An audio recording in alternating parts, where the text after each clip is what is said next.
This is Danny Acosta here with UFC welterweight Jake Ellenberger. Jake, you have this fight with Diego Sanchez. It's in your hometown. What's it like to get the opportunity to headline a card in your hometown? Anytime you get to headline a UFC card is definitely an honor. Go back to my hometown, it makes it makes it exciting. Family, friends are going to be there. I mean, there's going to be no more pressure than any other fight, but it's exciting. You're coming off the biggest win of your career against Jake Shields. You're headlining again. What's it like to keep this momentum going? It's good. I've made a lot of positive changes in my life and in training and in my career. I just think they keep using this momentum to move forward and achieve bigger things, and not never being satisfied. And for me, it's taking it one fight at a time and always staying hungry. What were some of those changes that you made to change your life in a positive fashion? Really just being more disciplined, to be honest. From what I've seen, what separates really just from good fighters from the best, it's not a lot, and really the more disciplined you are and organized, I should say, because I've always been a very unorganized person, and the more I can organize my training, my diet, everything around me, from coaching and training to when I go to sleep at night, the more things I can control, the better chances I have of being a world champ. So that's just what I constantly strive to improve on. The welterweight division is very exciting right now. There's a lot of things happening. Nick Diaz is fighting Carlos Condit for the interim welterweight title. How do you see that playing out? That's a good fight. As a fan, I'm excited to watch that fight. Both fantastic fighters, both two of the best guys in the division.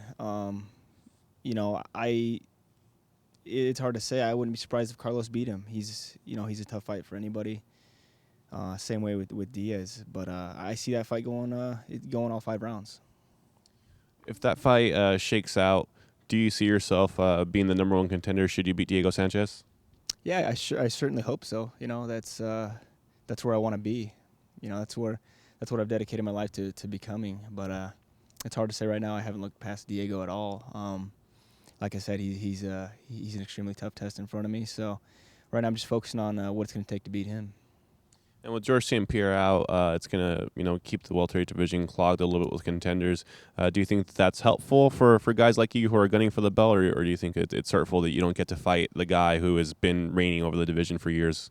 If anything, I think it's going to hurt him. You know what I mean? Anytime you have a layoff or being out for a long period of time, it's hard. It's just harder to come back to. And I think if anything, it's going to hurt him more than it's going to hurt anybody else. I mean, my job's to fight. I don't get to pick when I fight and where. So. Focusing on one fight, and right now I have Diego Sanchez on February 15th, so that's all I've been focusing on. But I see, whoever GSP comes back to face, I see it being more of a challenge for him coming back from that, almost a year layoff.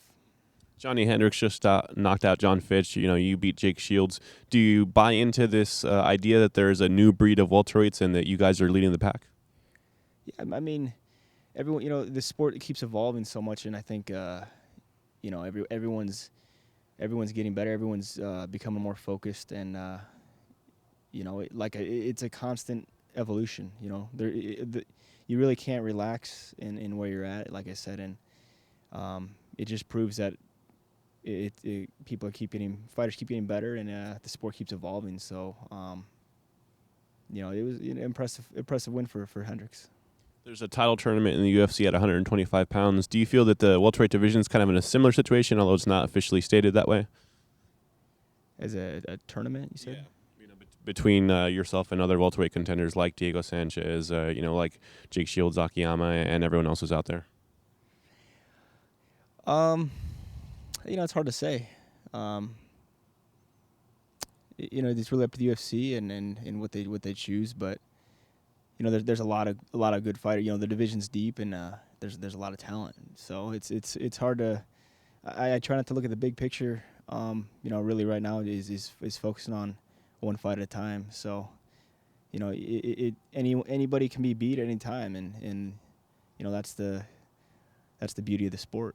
Do you think that Diego Sanchez beat Martin Kampmann? He got the decision, but a lot of people felt it was controversial.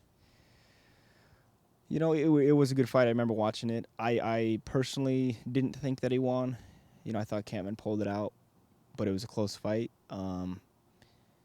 Diego, he moves forward, and he's he's aggressive, and he comes in shape. But regardless of what I think, we're going to be fighting in February, and I have to be prepared and prove that I'm a better fighter. Is that the kind of opponent that you're eager for? A guy who's going to come forward and push the pace and have a lot of cardio? Yeah, absolutely. This is, to be honest, every fight before this really doesn't matter. Anything I've done, anyone I've beat, it really doesn't matter. It's all kind of a, practicing. It's all training up to now. So, you're only as good as your last fight, and the way I see it is nothing before this really matters. So, but yeah, same thing for him. Everyone he's beat, to me it doesn't matter. We're both gonna show up on that day, and we're gonna compete, and the better man's gonna win that day. You've got a real silent killer thing about you, Jake. Is it something that only comes out in the cage, or do you get a chance to unleash other ways? Actions speak louder than words. There you go. What can fans expect from you against Diego Sanchez? Just an exciting fight for sure.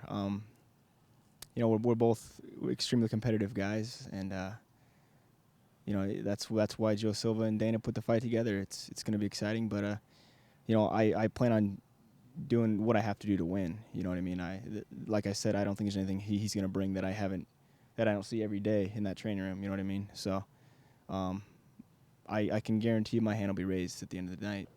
Jake Ellenberger.